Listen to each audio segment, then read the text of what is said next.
Então nós vamos ler o capítulo 2 de 2 Reis, capítulo 2, verso 1 a 14. Sucedeu, pois, que havendo o Senhor de levar a Elias num redemoinho ao céu, Elias partiu com Eliseu de Gilgal, e disse Elias a Eliseu: fica-te aqui, porque o Senhor me enviou a Betel. Porém Eliseu disse: vive o Senhor e vive a tua alma, que não te deixarei.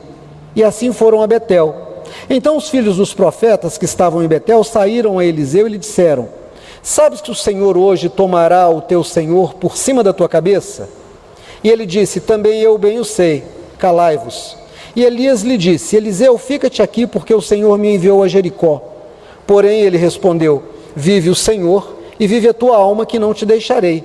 E assim vieram a Jericó. Então os filhos dos profetas que estavam em Jericó se chegaram a Eliseu e lhe disseram: sabes que o Senhor hoje tomará o teu senhor por cima da tua cabeça? E ele disse: também eu bem o sei, calai-vos. E Elias disse: fica-te aqui, porque o Senhor me enviou ao Jordão. Mas ele disse: vive o Senhor e vive a tua alma, que não te deixarei. E assim ambos foram juntos. E foram 50 homens dos filhos dos profetas, e de longe pararam defronte, e eles ambos pararam juntos ao Jordão. Então Elias tomou a sua capa, e a dobrou e feriu as águas, as quais se dividiram para as duas bandas, e passaram ambos em seco. Sucedeu, pois, que havendo eles passado, Elias disse a Eliseu: pede-me o que queres que te faça antes que seja tomado de ti. Disse Eliseu: peço-te que haja porção dobrada de teu espírito sobre mim. Disse: coisa dura pedistes, se me vires quando for tomado de ti, assim te se fará, porém, se não, não se te fará. Sucedeu que, indo eles andando e falando, eis que um carro de fogo, com cavalos de fogo, os separou um do outro, e Elias subiu ao céu num redemoinho. O que, vendo Eliseu, clamou: meu pai, carros de Israel e seus cavaleiros, e nunca mais o viu. E tomando das suas vestes, as rasgou em duas partes. Também levantou a capa de Elias que lhe caíra, e voltou-se e parou à borda do Jordão. Tomou a capa de Elias que lhe caíra e feriu as águas, e disse: onde está o Senhor, Deus de Elias?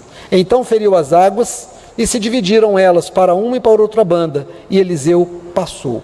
Agora abra comigo, por favor, Lucas capítulo 24, Evangelho de Lucas, capítulo 24, 36 a 50. E falando ele dessas coisas, o mesmo Jesus se apresentou no meio deles e disse-lhes: paz seja convosco. E eles, espantados e atemorizados, pensavam que viam algum espírito. E ele lhes disse: por que estáis perturbados? E por que sobem tais pensamentos ao vosso coração? Vede as minhas mãos e os meus pés, que sou eu mesmo. Tocai-me e vede, pois um espírito não tem carne nem ossos, como vedes, que eu tenho. E dizendo isso, mostrou-lhes as mãos e os pés. E, não crendo eles ainda por causa da alegria, estando maravilhados, disse-lhes: tende aqui alguma coisa que comer? Então eles apresentaram-lhe parte de um peixe assado e um favo de mel, que ele tomou e comeu diante deles. E disse-lhes: são estas as palavras que vos disse, estando ainda convosco. Convinha que se cumprisse tudo o que de mim estava escrito na lei de Moisés e nos profetas e nos salmos. Então abriu-lhes o entendimento para compreenderem as Escrituras.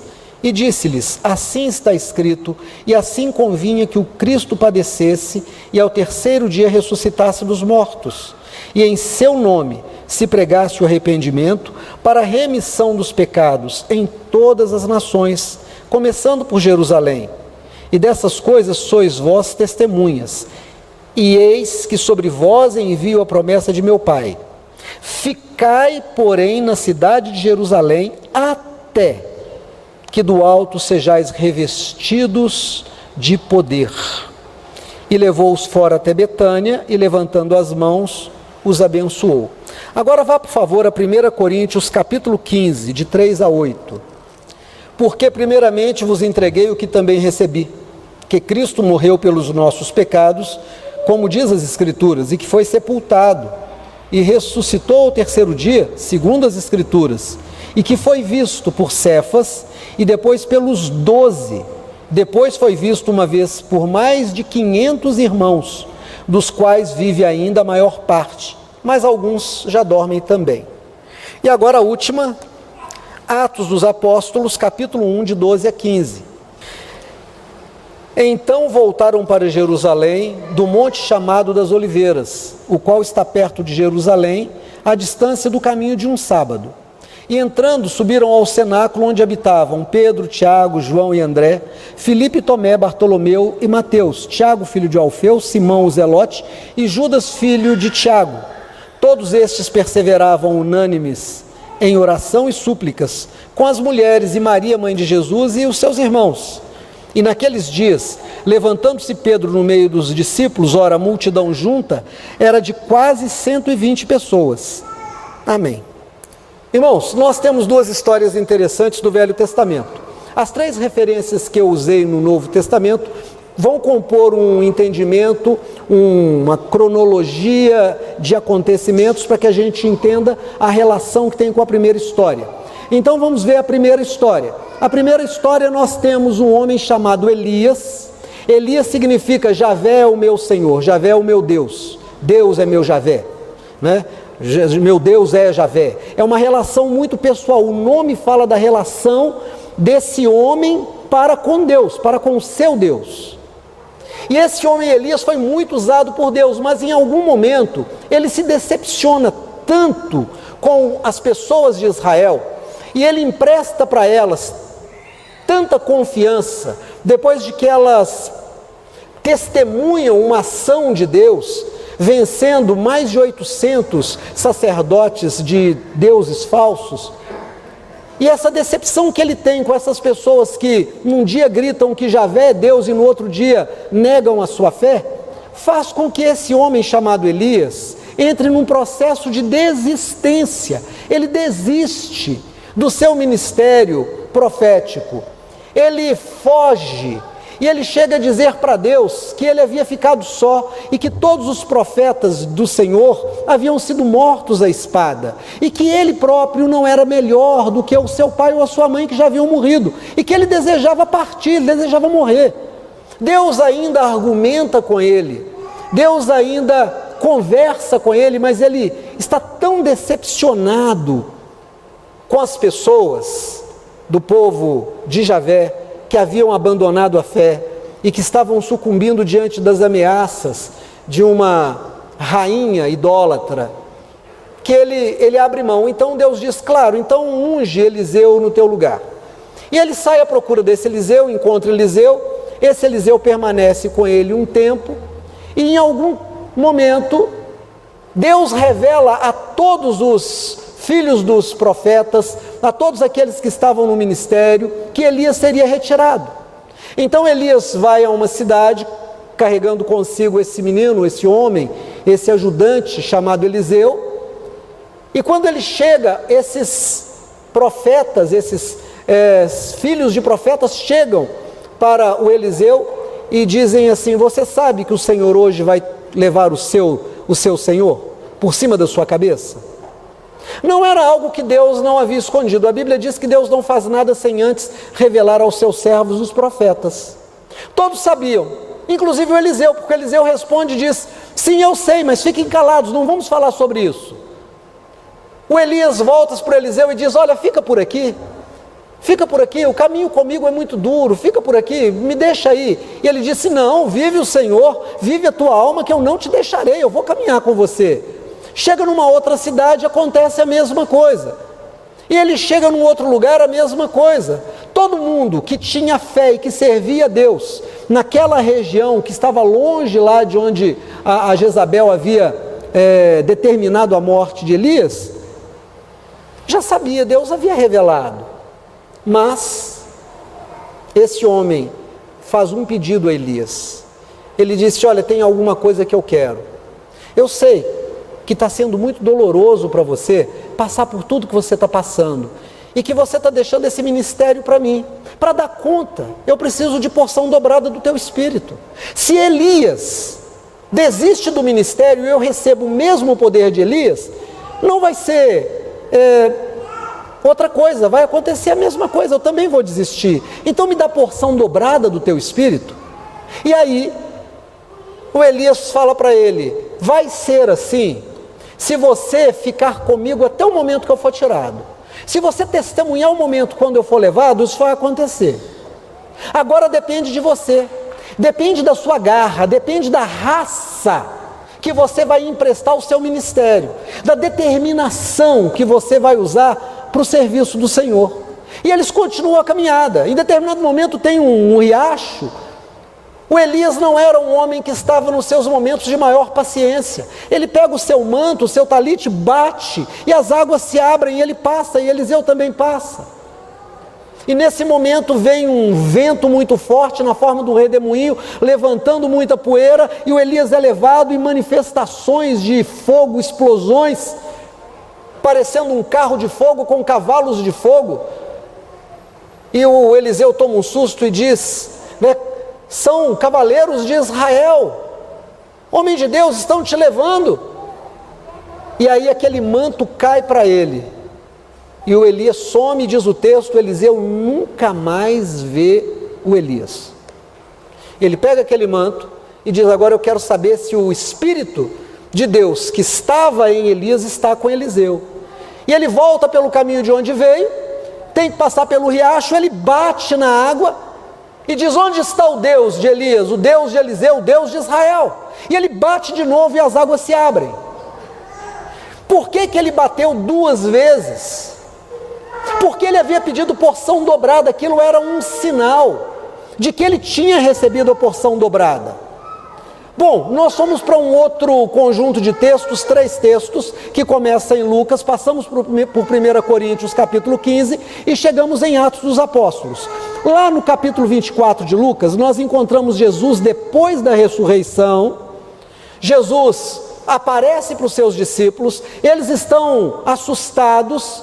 A gente que pensa que é uma manifestação fantasmagórica, que é um espírito, Jesus precisa dizer, olha, não é um espírito, eu estou aqui em carne, podem pôr a mão, lembra que minha mão foi furada? Pois é, pode botar a mão, vocês vão ver que eu tenho carne aqui no lugar, não tem mais buraco, eu ressuscitei, sou eu mesmo. E aí eles oferecem para ele um pedaço de peixe assado, ele estava ressuscitado, tinha sido morto, crucificado, passados 3 dias, ressuscitado, já havia aparecido. E aí ele come um favo de mel, come um pedaço de peixe assado, conversa com eles, explica que estava acontecendo tudo que as Escrituras diziam que deveria acontecer, e diz, vocês se lembram que eu disse que eu daria a vocês do Espírito?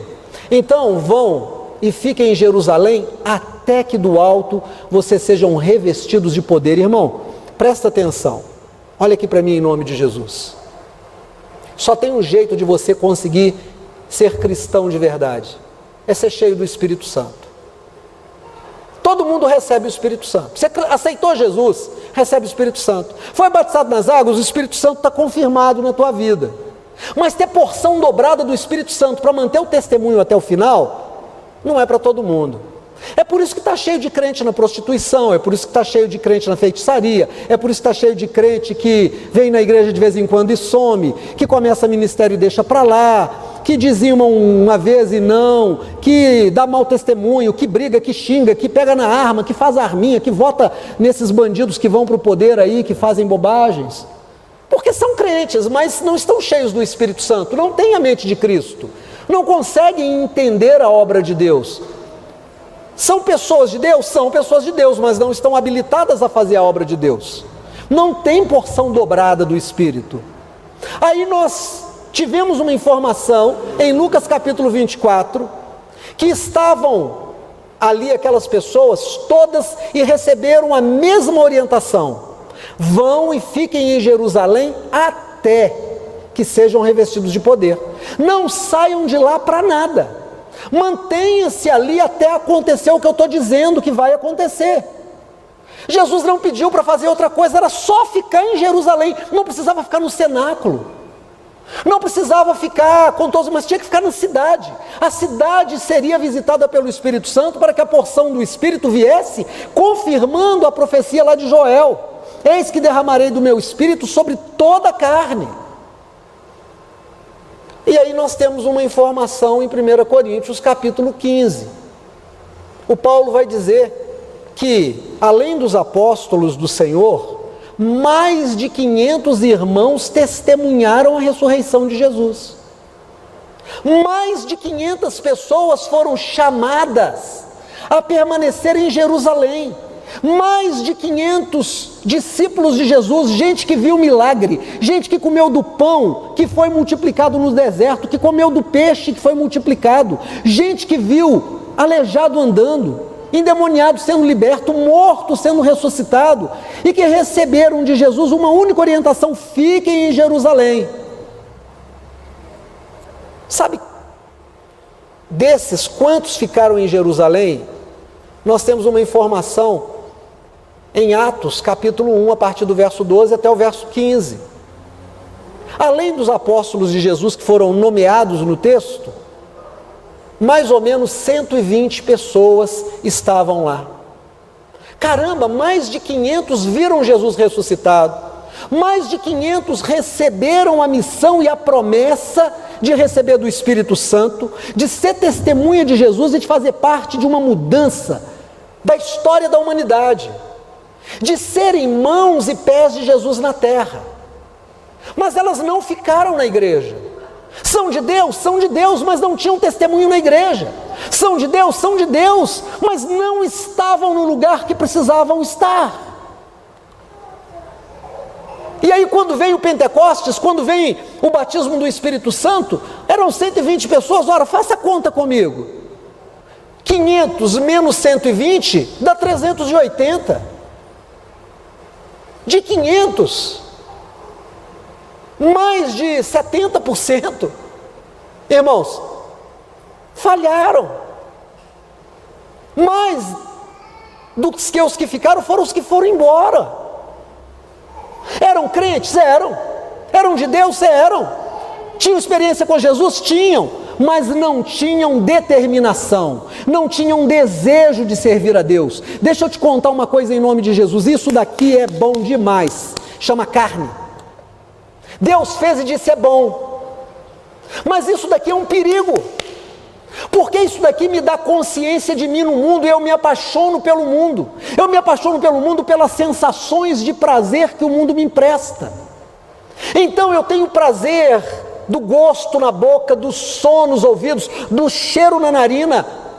Eu sinto o toque do vento do mar, eu sinto coisas maravilhosas, eu sou amado, tocado, e eu me apaixono por essas sensações de prazer e começo a esquecer os prazeres do Espírito.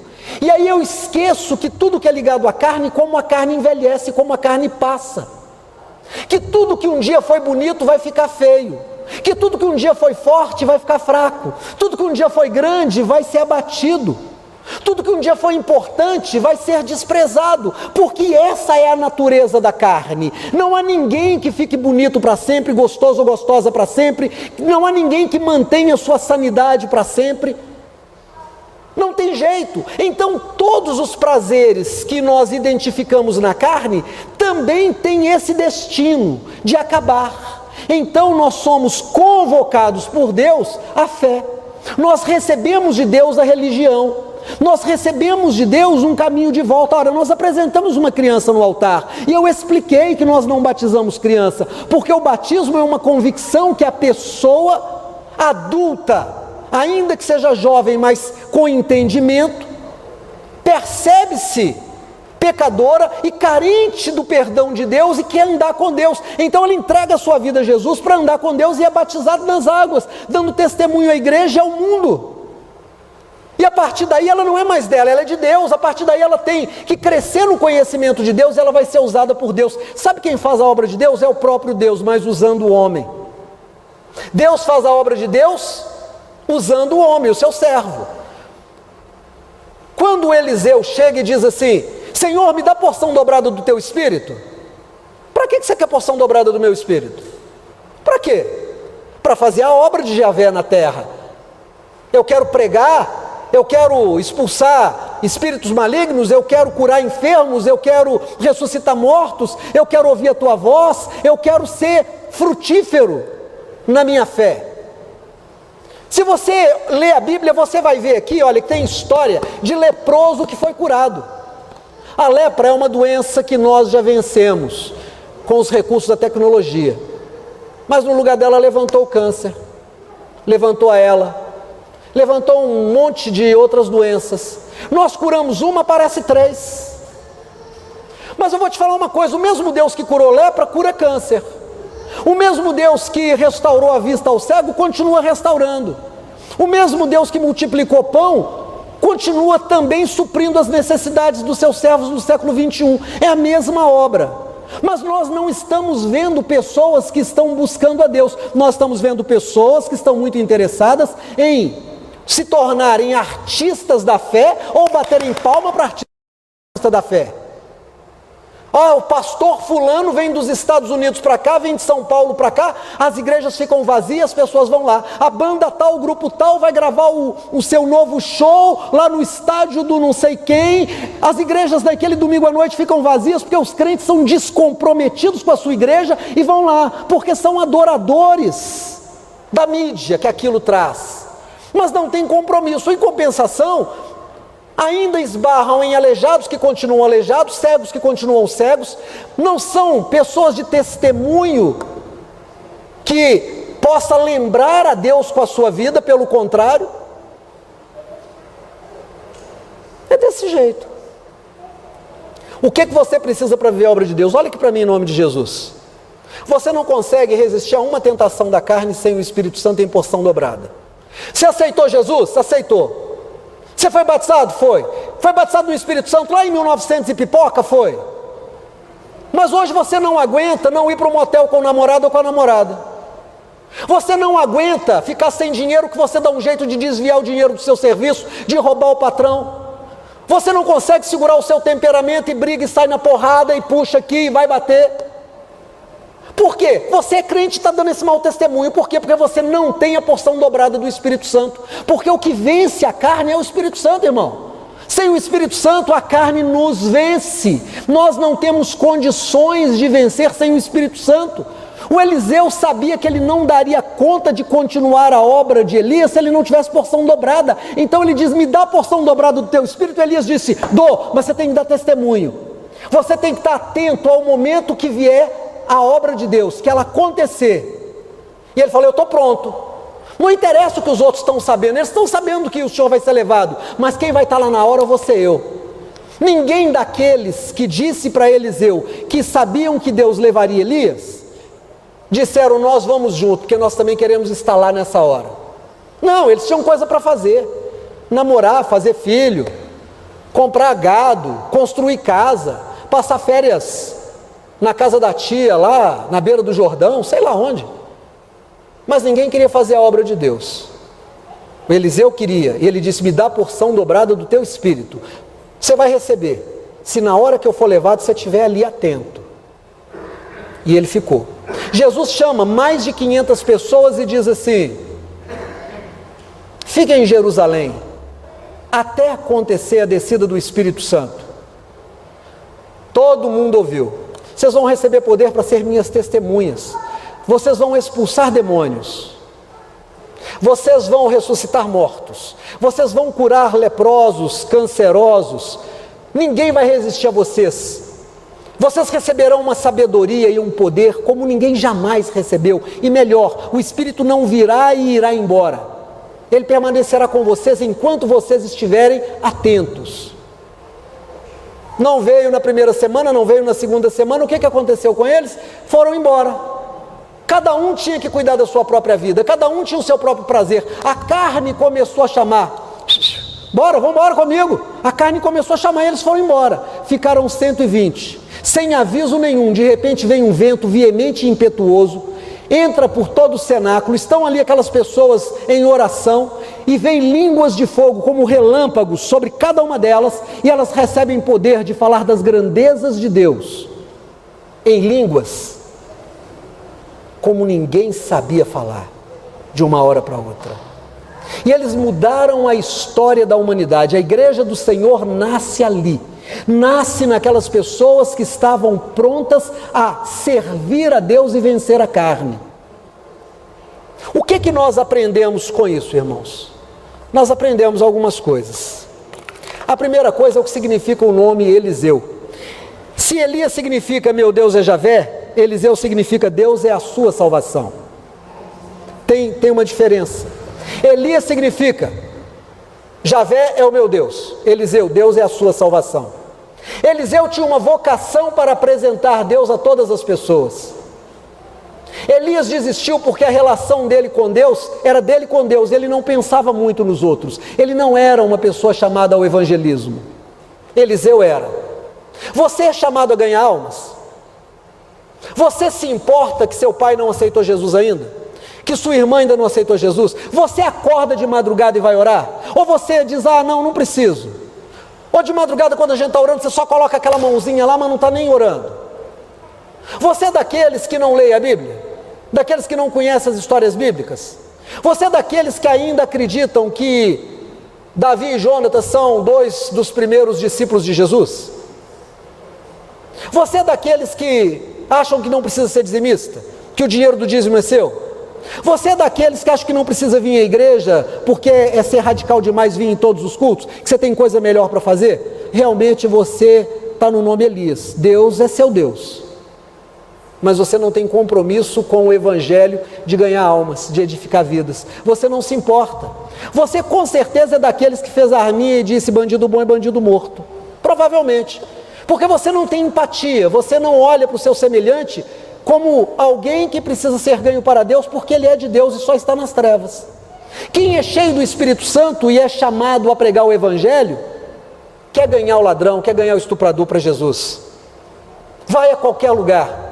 Não tem medo de passar na rua onde tem um centro de macumba, ou tem 2 ou tem 10. Ele sabe que Deus é com ele. Ele não é daqueles que diz assim, eu não como isso porque isso pode ser consagrado, eu não sei se foi. Ele não quer saber, ele não pergunta. Se contaram para ele, ele deixa para lá para obedecer a palavra. Mas ele não sai cavacando isso por aí. Ele sabe que Deus é com ele. Ele tem coragem. Ele não está preso às coisas desse mundo. Eu estou cansado de ver crente que com a boca fala, mas com a ação não. É mau testemunho em cima de mau testemunho em cima de mau testemunho. É pastor fazendo um fuzil, é crente fazendo arminha. Me ajuda. Quando é que nós vamos mudar a terra? Quando é que nós vamos ser cheios do Espírito Santo? Quando é que nós vamos dizer assim, sim Senhor, eu estou louco para ir estar contigo para sempre, eu não tenho medo da morte. Morte para mim é prêmio, morte para mim é promoção, morte para mim é passar para o outro lado onde o Senhor está. Eu não quero estar preso à carne, a carne é pesada, a carne adoece, a carne é fraca. Eu quero estar com Cristo, que é infinitamente melhor, como diz as Escrituras. Quando é que a gente vai começar a produzir frutos dignos da salvação? Quando é que a nossa palavra vai ser coerente com a nossa atitude? Quando é que nós vamos deixar de dar mau testemunho? Estou cansado de encontrar nego que diz que é de Deus, que vem à igreja, mas que dá prejuízo para os outros, que rouba descaradamente, que mente descaradamente. Mas é de Deus? É de Deus. Tem experiência? Tem, mas essa experiência ficou lá atrás. Ficou no passado dela. Ela não é renovada. O que é que nós precisamos? Olha aqui em nome de Jesus. É preciso ter o desejo de Eliseu. Você tem desejo de servir a Deus?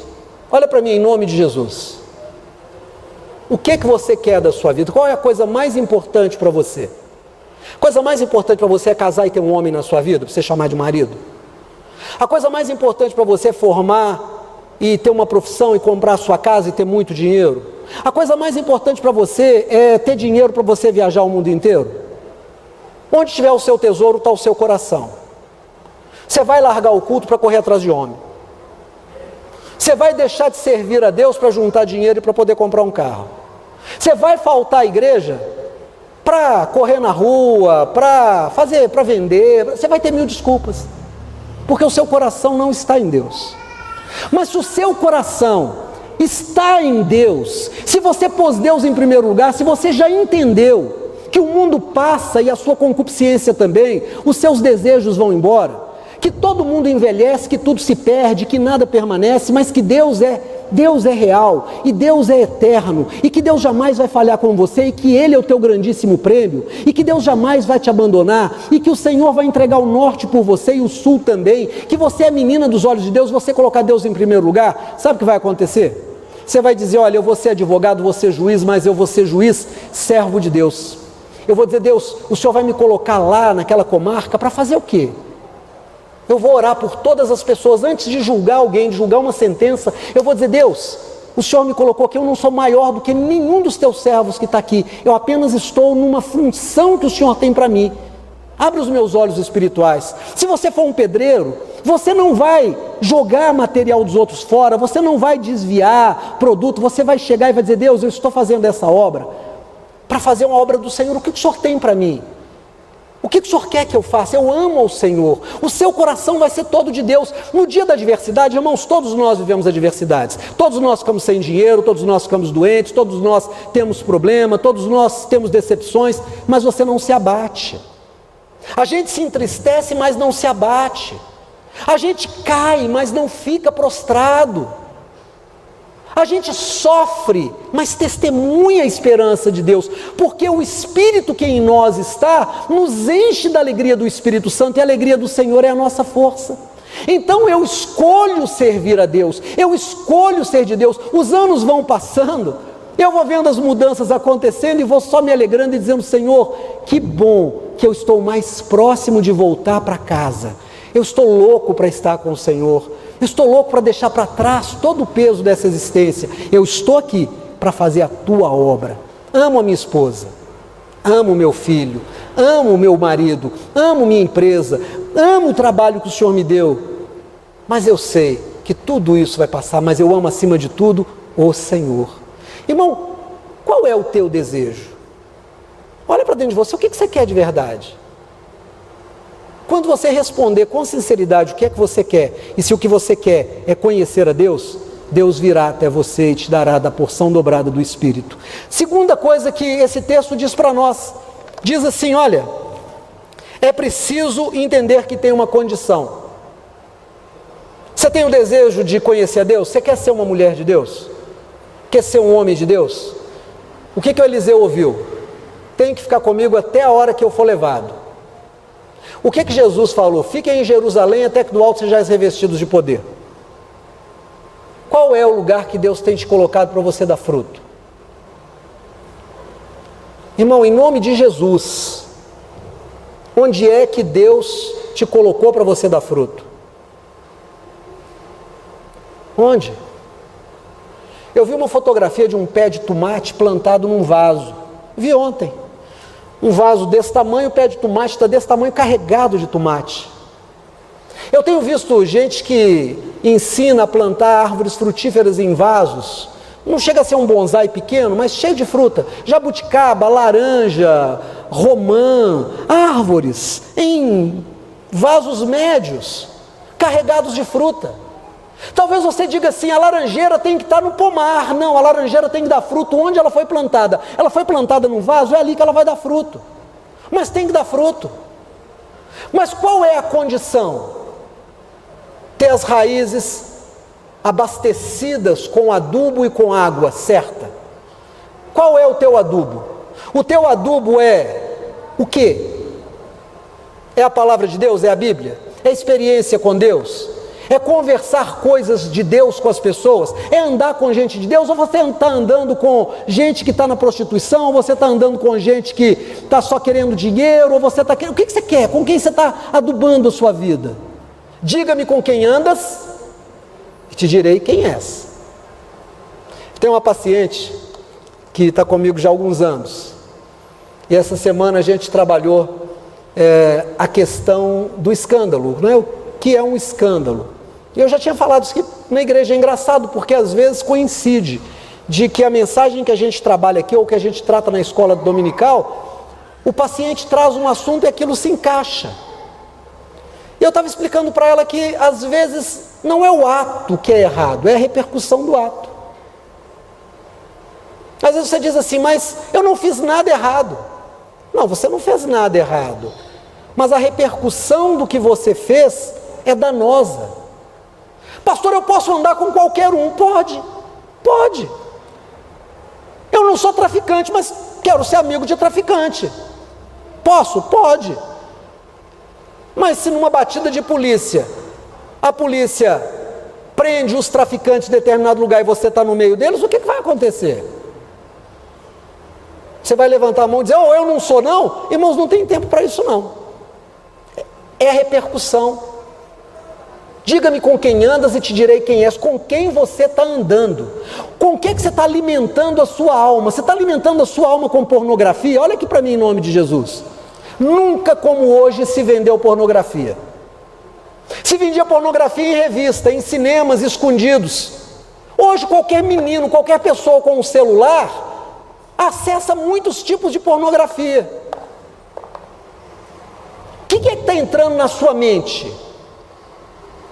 O tempo que você dá ao Instagram, o tempo que você dá ao Facebook, o tempo que você dá a outros mídias, outros canais de comunicação. Você dá a palavra, você usa o mesmo tempo que você lê mensagens que não vão te edificar no Instagram, você dá ao mesmo tempo a leitura da palavra e a oração? Eu te digo que provavelmente não. Como que você vai orar por um endemoniado e ele vai ser liberto? Como que você vai orar por um enfermo e ele vai ser curado? Como que você vai ser cheio do Espírito de Deus? Então aduba sua mente com aquilo que é bom. Anda com gente que dá testemunho de Jesus. Outra coisa, a última. É preciso entender a condição de Elias e é preciso perseverar. Está cheio de gente que começa a andar com Deus. Sabe qual é a característica da igreja evangélica dos últimos anos? Rotatividade. As pessoas chegam em bando, ficam um tempo na igreja, 1 ano, 2, dá testemunho, e depois vai embora.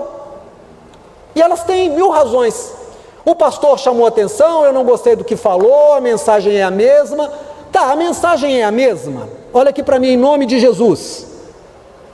Você está numa igreja e você não está satisfeito com as mensagens. Você acha que o pastor repete as mensagens, que são sempre as mesmas. Que bom que você percebeu isso. Deus está te convocando a trazer mensagem nova. Chega para o pastor e diz: pastor, eu quero pregar. Eu não sei pregar, o senhor me ajuda, o senhor me ensina. Porque eu estou cheio de mensagens para pregar. Ótimo, irmão. O pastor vai dizer: glória a Deus, é vinho novo em odre novo. Ah, eu vou buscar um outro lá, outra igreja. Não, você está arrumando desculpa para viver a carne. Ah, mas o pastor chamou a minha atenção. Pensa comigo, seu pastor está com você há 10 anos. Foi um pastor bom, 10 anos. Amoroso, cuidadoso. De repente o pastor começa a ficar azedo e você não identifica uma razão. Um dia ele chama a sua atenção ou tem uma querela com você, você sai da igreja e fala mal do pastor. Desculpa, irmão, você é fruta podre. Porque se eu tiver alguém e essa pessoa mudar o comportamento, eu vou pensar comigo, tem alguma coisa errada com ela, eu vou procurar essa pessoa e dizer: irmão, você está mudando o seu comportamento, você não é assim. Normalmente você é uma pessoa tão doce, agora você está dando respostas ásperas. Você me deu uma resposta que me machucou, não é você, eu te conheço. Eu tive um professor no seminário, um dos homens mais amorosos que eu conheci enquanto seminarista. Era um pastor extraordinário. Ele viveu um milagre, eu vi esse milagre só 2 vezes, uma numa Belina velha que ele tinha, e outra num outro carro de uma outra pessoa. Multiplicava gasolina no tanque dele, irmãos. Vocês já viram multiplicação de gasolina? Eu já vi.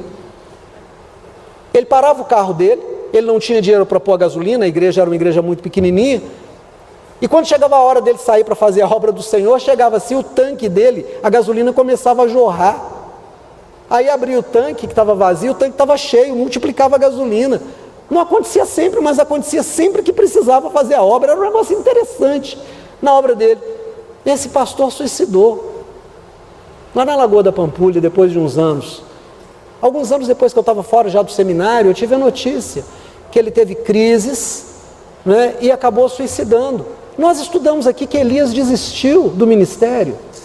Há pouco tempo, há uns 3 ou 4 anos atrás, circulou um áudio de um pastor da Assembleia de Deus que antes de suicidar mandou uma mensagem de som, falando da sua tristeza, da sua angústia. Você tem um pastor que 10 anos, 15 anos é amoroso e de repente ele faz alguma coisa, ele fica diferente. Aí o dia que aí você vai embora, você é pura carne, você não é alguém que pôs a mão no arado para arar, você ainda é criança. Você está só na unção de Elias, tem que estar na unção de Eliseu, tem que crescer, tem que melhorar. Pastor, o senhor está diferente, a sua palavra mudou, está azeda. O que está acontecendo com o Senhor? Eu vou orar pelo Senhor, o Senhor quer que te ajude em alguma coisa? De repente está pesado o ministério. Deixa eu ajudar o Senhor, eu vou ficar na porta. Eu vou dar escola dominical. É engraçado, irmãos, quando a gente diz para a pessoa, olha, Deus está te chamando para o ministério, a pessoa diz, não. Em vez de dizer, eis-me aqui, Senhor. Quando Deus chama Maria e diz assim, olha menina, o anjo chega e diz, você foi escolhida para ser a mãe do Senhor. Ela diz, como que isso vai acontecer? Não dormi com homem nenhum, descerá sobre ti o poder do Altíssimo, você vai ficar cheia, vai ser a mãe de Deus. Ela diz, eis aqui a serva do Senhor. Um gigante vinha e desafiava Israel, homens feitos tinham medo de descer, foi preciso chegar um menino. Por isso é que Jesus disse, se não for como uma criança, não entra no reino dos céus. Chega um menino e diz assim, eu desço. O próprio gigante, o soldado disse, você vai brigar comigo, você menino? Israel não tem soldado para brigar comigo, manda um menino com um pedaço de pau. Qual que foi a resposta de Davi? Eu vou em nome do Senhor dos Exércitos. Meu irmão, você percebe que a igreja está passando por algum momento difícil, diz assim, eis-me aqui, Senhor. Você não tem que dar o fora, não. Senhor, me dá a porção dobrada do teu Espírito. Eu quero estar cheio do teu Espírito. Eu vou ser coluna da minha igreja. Eu quero ver a minha igreja ganhar almas. Irmãos, não tem pastor que é eterno na igreja, não tem. Pastor Mendes, aqui onde era o antigo Cine Amazonas, ficou ali muitos anos, já não está lá mais, já morreu. Pastor Terrinha já foi embora há muito tempo. Quantos bons pastores nós todos já conhecemos que já partiram? Para quem ficou o bastão? Para quem ficou a obra? Para aqueles que estavam na igreja na hora que precisavam estar. E sabe quem é que consegue ficar na igreja na hora que precisa? Os que têm porção dobrada do Espírito Santo. Só esses. Sem o Espírito Santo, eu vou te falar uma coisa, o diabo não precisa lutar com você, nem comigo. O mundo não precisa lutar com você e nem comigo. Nós caímos diante da nossa própria carne. É a nossa carne que nos derruba. Muita gente diz, o diabo que fez esse cara cair. Mentira, foi a carne dele. Foi o mundo. Não foi o mundo não, foi a sua própria carne. Mas se você é cheio do Espírito Santo, você vence a sua carne, vence o mundo e vence o diabo. E Deus triunfa através da sua vida. Amém? Glória a Deus, fique de pé.